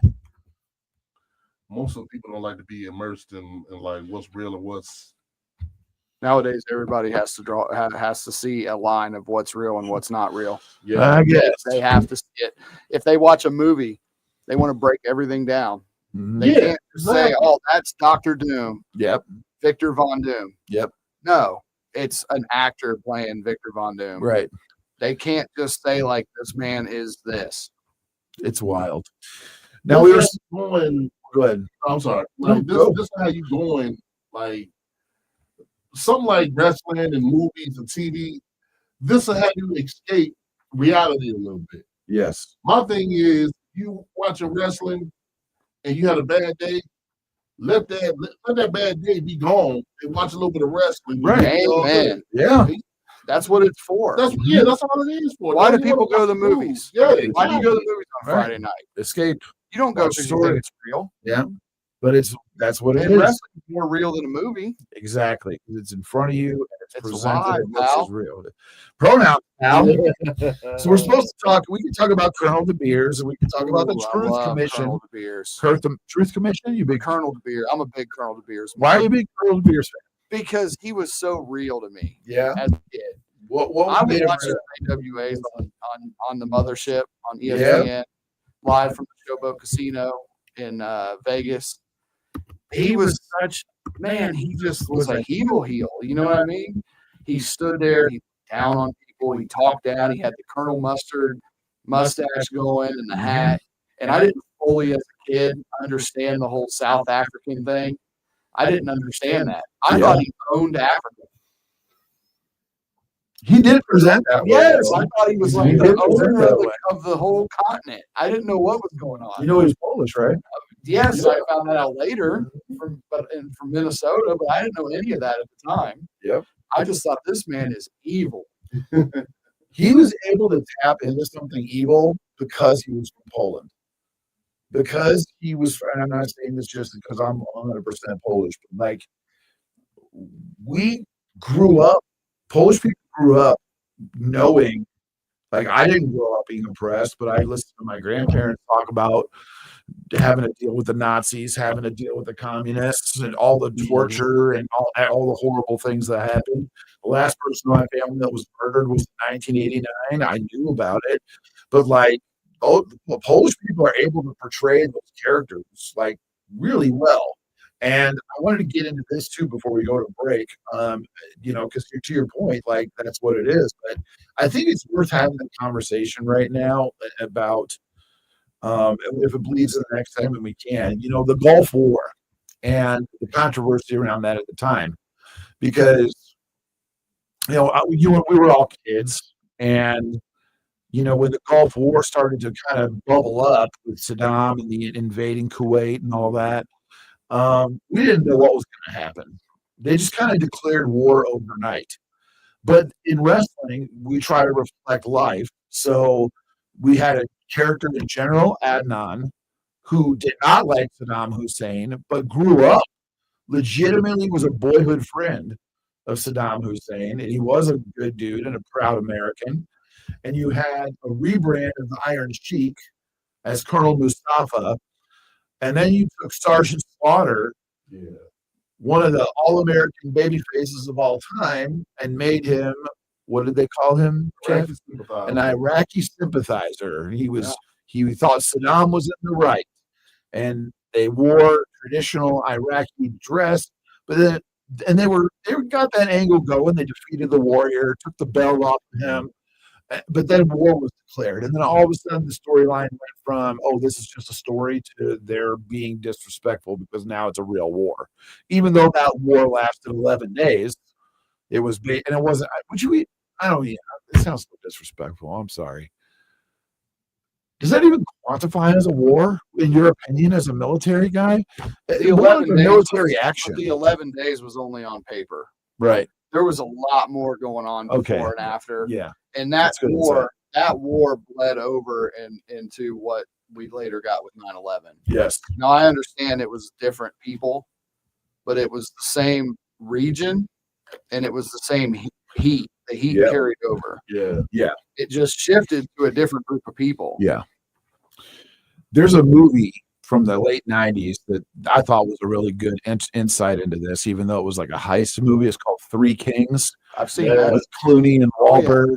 Good movie. Yeah. It's a really good movie, but a lot of that was we're over here to take these guys out, but they hate us from the Gulf War. Oh, yeah. I want to talk more about this. We got to go pay some Yeah. bills. We come back. We're going to talk more about this storyline and why it was so controversial. We'll see you in a little bit.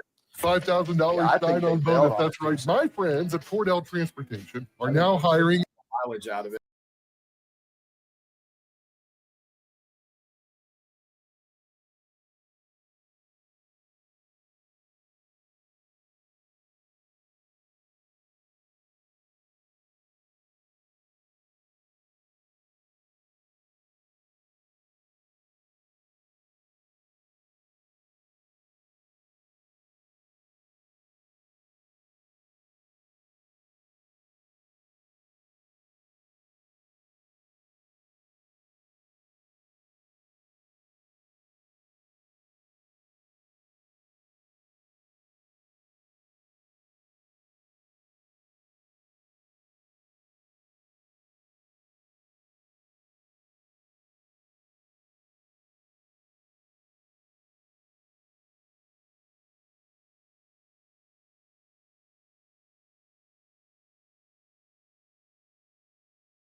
And Big Kev right here on 1410 ESPN Radio.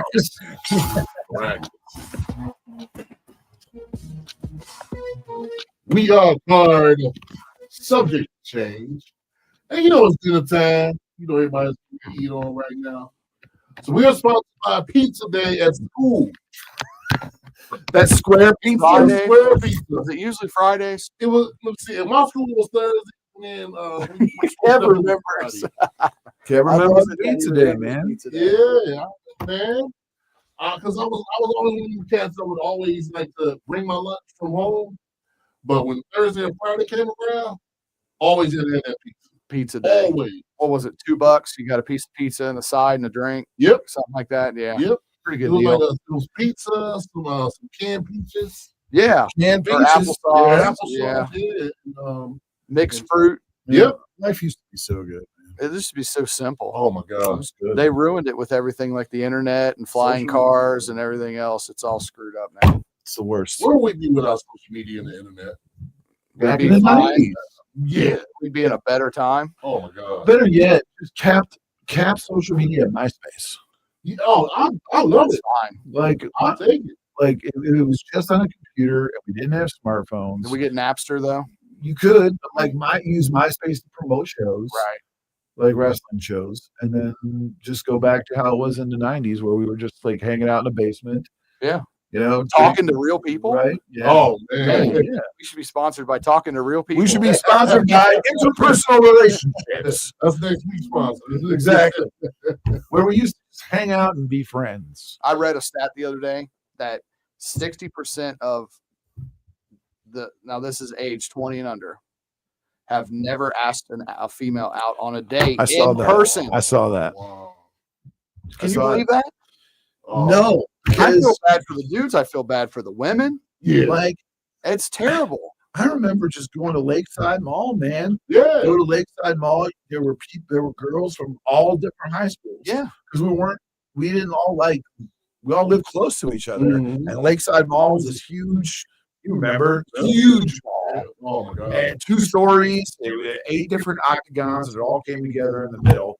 And you just see a girl you like, and you say, okay, let's go get a hot dog on a stick or whatever. Right, you know, right. and you sit down and you talk and you eat something. And you, you want to hang out this weekend? Well, or you know, I don't know. Home Alone 2's yeah, playing. that's true. You already know. At the mall. At the mall. So you said to go back to the mall. Meet me in the But mall. It was that easy. That easy. Not easy, but like that. That's simple. Yeah. It was simple. Yeah. Now it's hard. It's like you gotta Swipe. You got to hold the person who's when telling they you the walk truth. up to a girl Yeah. and they give them their phone. Can you put your number in here for me? Yeah. Because I'm too handicapped to be able to do it myself. That's Do ridiculous. people still write notes? I hope so. I'm talking Because about I like long that. days. Yeah.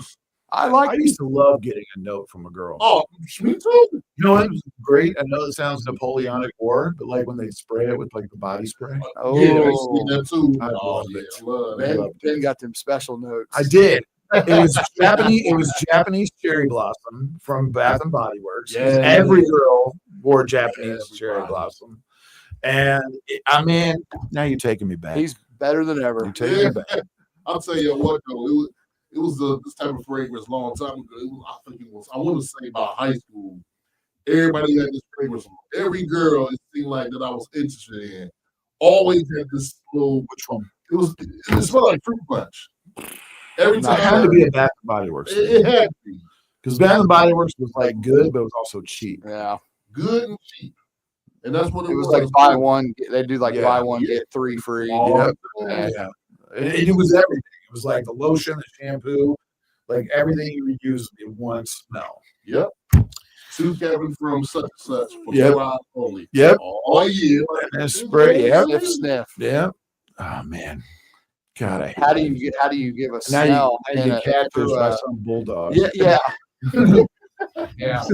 You two are married. I'm still dealing with it, you know. Like, and it's worse now with the AI pictures. Oh, yeah. Bro, they get all Fish they hooks. get all brushed up. Yep, Yeah. fish hook, bro. See, you don't have to worry about that when you meet them in person.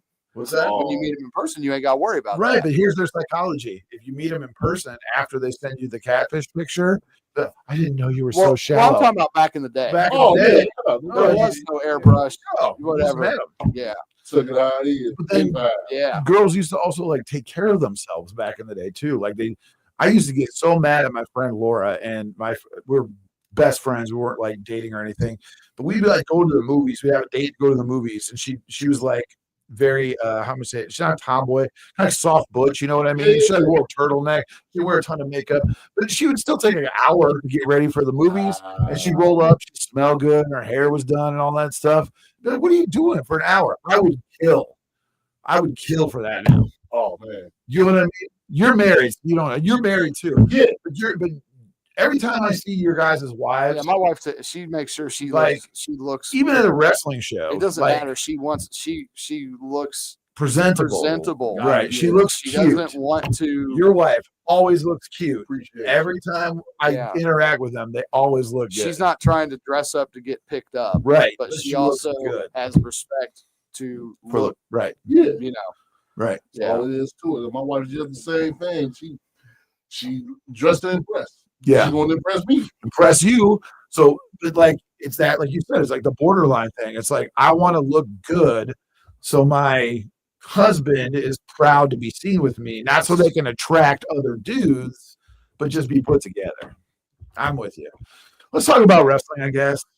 Before I have a blood pressure. Angel on that side of town, they don't have fancy mall. All Walgreens body spray. I don't know what that smelled like, but despair, you know, despair. That sounds awful. Despair. is that Mediocrity. is that pear? No, that's despair. That's despair. That's despair. That's terrible. But like, I was going to give you the last segment to talk, but I want you to be able to wrap it up with your thoughts about, the military and wrestling. But like, just talking about, like, we were talking a little bit off the air, like that thing with Hogan and Slaughter, it got so hot and so personal. People were threatening to kill Sergeant Slaughter. Mm-hmm. So do you have to move, Kev? Yeah, I was saying that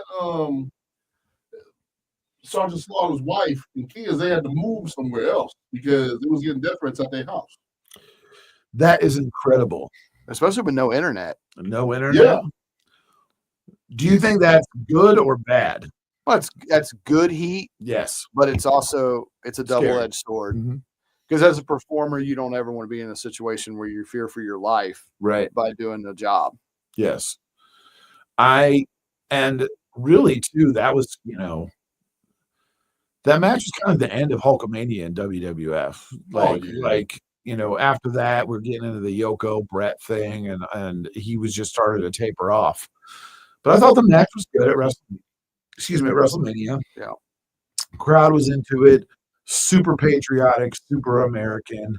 But do you, in your opinion, Kev, like going back and looking at it in history, like, do you think it was disrespectful? Do you think that, because there's a lot of people even today that talk about that, like WWF was so out of pocket, they should have cut that angle off, they shouldn't have done anything with it.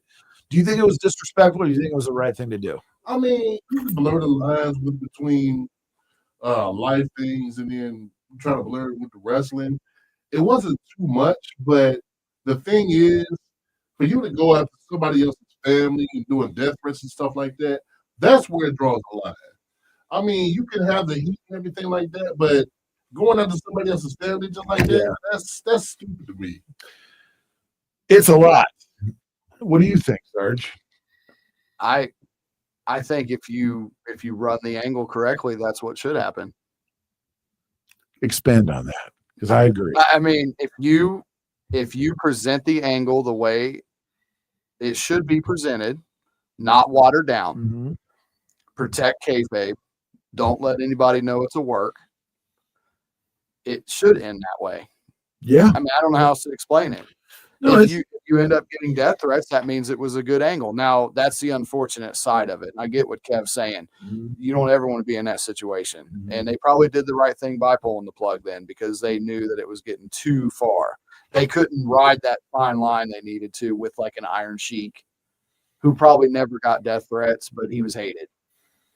Really? And Volkov, like Yep. they were hated, but there wasn't so much heat. But this is where the military aspect comes in. Yeah. You take a real life war and roll it into that angle, and buddy, it hits you right in the heart. Yeah. And You're that's what exactly put it over right. the top. And to take it, like, I know this is kind of getting out of pocket a little bit, but like, take the Bolsheviks, for example. Like, we had a very real Cold War, from the late 70s up until 1989, which very quickly could have turned into a hot war like that. And you had the Bolsheviks, even though they weren't directly a military gimmick, walking out there with the Soviet flag, The fur hat, the fur hats, the the jackets. Yeah. jackets, and stopping to sing the Soviet national anthem. Now let's get it just for your edification out there, people. Nikolai Volkov and Boris Zukov were Russian, but they were very proud Americans. They were not really communists. However, they pushed that Cold War button super hard. Oh, no doubt. Like, we're going to take over America. Do you think they had death threats and Well, stuff? think about what was going on at the exact same time in the rival promotion. The Russians had a threesome. Yeah. Ivan, Nikita, and Khrushchev. Khrushchev, yep. Yeah. So they're doing the exact same thing. Yep. Part of Paul Jones's army. And then after they left, they brought in two guys in mass and called them the Russian assassins. Yep. And they pushed that button super hard. Rob Panel, real quick. Speaking of that, how hard is it to carry the World Heavyweight Championship in the business? That's a whole That's a great question, Rob. on TV Wonderful. or And can you type in the comments real quick? Are you talking about on TV for a national promotion? indies or You're talking about just in general, like on the indies. If you could type that in that real quick, that'd be good. But yeah, no, like I wonder if like Volkov and Zukov got, I bet they did. the But death threats here's and the things thing. like that. Think about, okay, you have your Japanese wrestlers. Yep. Okay. You have your Samoans. Mhm. You have your Russians. Those are like your three foreigners that were, and then The big foreigners. yeah, before the Gulf War, because you Mhm. weren't going to get any mileage out of a Yep. guy until the Gulf War. Right. So let's take those three Samoans. Why were Samoans hated? Because they were savages. Because they were considered Savages, Islander yeah. savages. They'll Yep. rip your head off if you get a shipwreck or whatever. Yep. Why were the Russians considered bad guys? Because of communism. Yes. And then why were the Japanese? That's obvious because of World War II. Pearl Harbor. So it was very simple. Wrestling was very simple. Yep. There wasn't a whole lot of villains, or you had to be a big fat guy like Bundy, Yeah. Like a goblet. or you had to be like a mouthy guy like Piper, Mhm. or you had to be a god like Rick Rude or Orndorff. Yes. There was no like American villain that looked like $1 million besides maybe a couple. Yeah. And this popped in my head, even though it's like not even a military gimmick, but like Skinner. Right. Like he's an Australian dirty outback animal poacher. Now here's something that's interesting though. The Mexican wrestlers Yeah. were always babyface. Yeah. Because there was Not such a fan base for them. And not just really? Mexican, but Hispanic in general. Because you Yes. had like Pedro Morales, No Yeah. Maskers Yep. would come and tour. Puerto Ricans. were Chico typically- Santana. Yep. Okay, so Rob answered me Chico Santana. Yeah. Will you stop? So Rob asked us how difficult is it, period. So that would be on the indies or in the on the national TV level. So I can talk about it. We got about 10 minutes Go left. ahead. You want to talk about it? Or No, you want me? You've been heavyweight champion everywhere you've wrestled. Talk about it. So What does it mean to be heavyweight champion? What had to have caused it? wrestling is, of course, like it's a theatrical production. So did I really win a world championship? No. Is it the most important job in the company? Yes. It's the most pressure. You're on the poster, you're on the flyer. I'm wrestling this person, I'm wrestling that person. And this doesn't matter if you're John Cena or if you're wrestling in front of 14 people in front of a VFW hall. You've got to understand you're carrying that whole company on your back. It is up to you. And when the house is down, the first person, you're the quarterback. When you do well, you get a little bit of credit. When you do bad, 100% of the blame is on you. Mm. And then not only that, you have like a political target on your back all the time. Like when I was the Rockstar champion, the first one. Yeah. Like, obviously, that disruptive crew came in. My reign wasn't that long because all they did was go to the office and be like, he shouldn't be him. It shouldn't be him. It shouldn't be him. It shouldn't be him. Wow. And then I feuded with Jock Sampson. I beat Jack Vaughn. I beat Jake Omen. I beat a couple other dudes. And then I lost to Aaron, who was part of their crew. Was it anything I was doing wrong? You were there. The crowd was very into what I was doing. I'm not saying that to brag. Yeah. I was doing what there's so much pressure, Rob, that goes along with being the heavyweight champion everywhere, not everywhere you go, but just in general, because everything rides on you, the whole quality of the show. And typically you're going on last. So you're the very last thing that people remember. And it's a lot of pressure and it's really difficult, but it's also a lot of fun because just like, Sarge and, even Kevin, his life, we want to be the best we can be. True. And we can't be the best we can be until we're pushed to our absolute limit.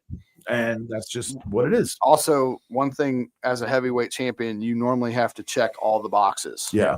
And a lot of wrestlers cannot. Yeah. You have to be able to, you have to be polarizing. Mhm. You have to get people to react, Yes. whether it's good or bad. 2, you have to be able to talk them into the building Mm-hmm. and out of the building and then right back in the building. Yep. You got to be able to work them. Mm-hmm. 3, you have to look good on a poster. Yep. People have to see you and say, I'm going to come watch this guy defend that title, or I'm going to watch him lose that title. Right. And I haven't even talked about the bell ringing yet. Yep. Now we're into the match. You have to be able to be a good storyteller.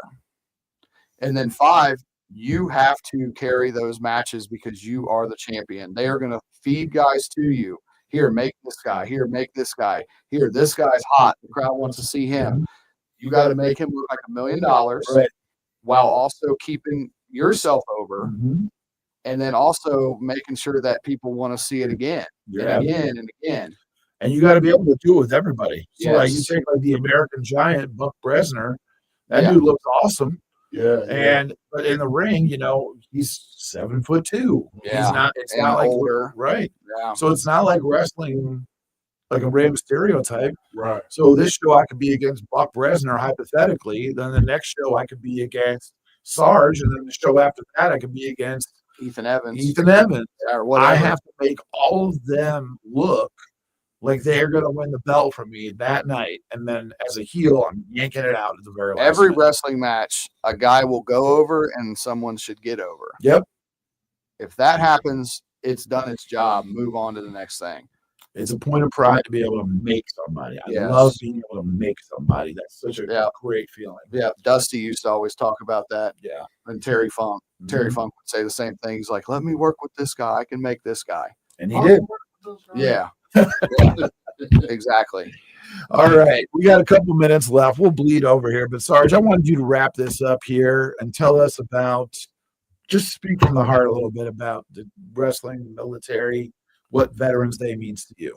Because you actually lived it. Like I said, I feel a deficit in my life because I was young and stupid. I should have served, even if it was just the bare minimum. Kev, did you ever want to serve? Nah, Wasn't your thing? Nah, I was always a band. I was a band kid. I got you. So- go ahead, let it rip. It's not for everybody. Yeah. I'll say that right off the get-go. People join the military for different reasons. Some people join the military because they have no other options. Yeah. I chose to join the military. I could have went to college. I turned down some sports opportunities plus whatever else I turned down. I wanted to go to the military because my family all were in the military. I didn't feel obligated, but I felt like that was what I should do. Mhm. My plan was not to retire, which I didn't. I got out, got a job. Everything worked out. I would not be in the wrestling business if I was not in the military first, Mhm.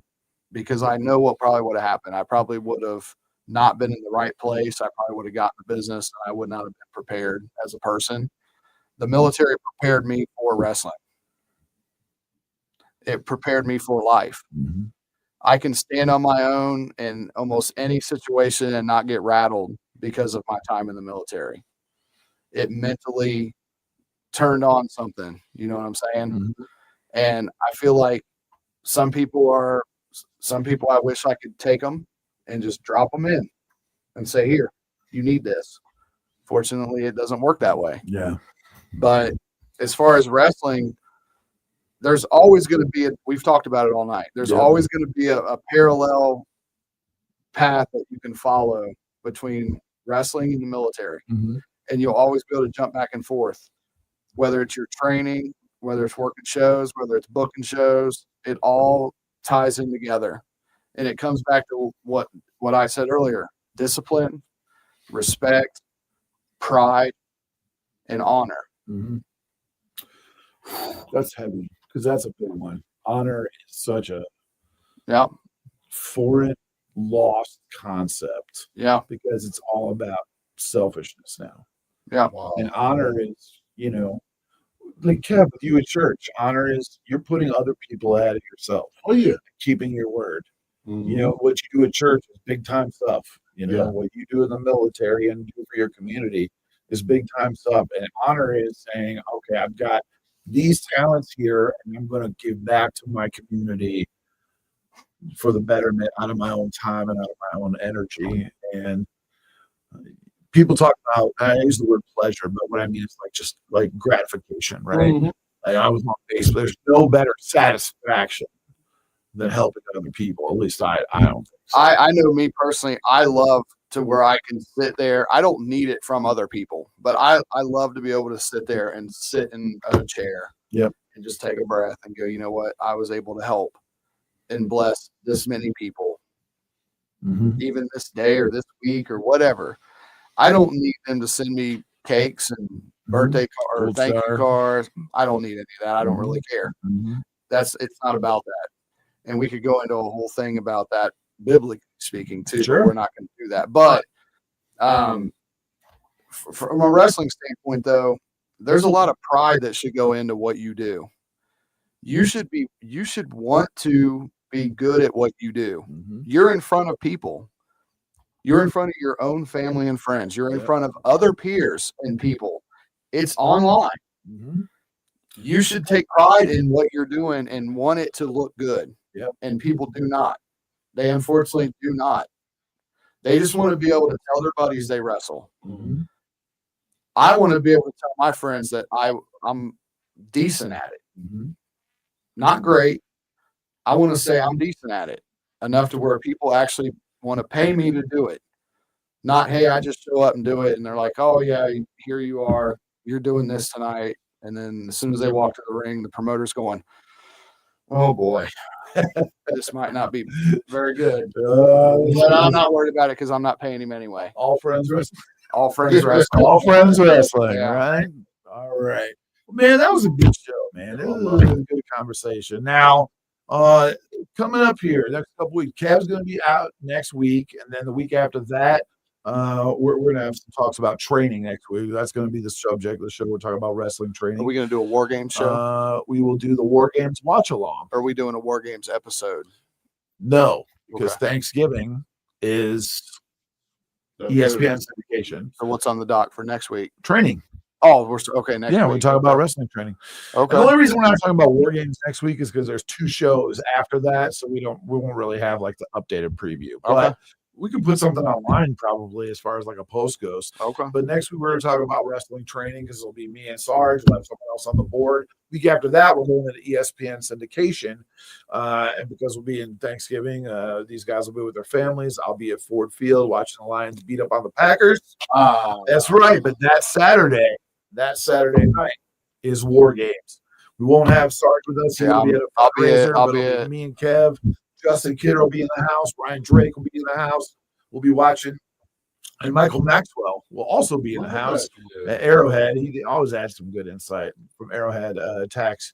And then, of course, mark your calendars for John Cena. We'll be doing a watch along in the traditional sense, but I'll be watching it live, most likely on StreamYard. You'll be able to comment. We'll be able to interact with each other, and we'll have a good time. We'll probably share. I'll cry. You? I will. When I see Vince, I'll be choked up a little bit. Yeah. He's going to be there. Vince will be there, and This is the chance you could roll Vince out, and it won't be weird. weird. Yeah. It's They literally tested it with Brock. it's literally like the end of wrestling as we know it. Well, it's the end of that era. It's the end of that era. It's the cap. Batista's gone. Now Cena. Randy Orton's hanging on, but he's not like he was a heel for so long. So part So time. he's not like the definitive Yeah. guy from that era. So we got a lot of stuff coming up. Mark your calendars. Join us. We love you. We love you watching us. And we love your feedback. Thank you guys so much. We'll see you next week. Have a good one. Kev, take care. Brush your hair. Take care. Brush your hair. Y'all be good. Have you heard? Bad Creations has moved to their new location and showroom at 8741 North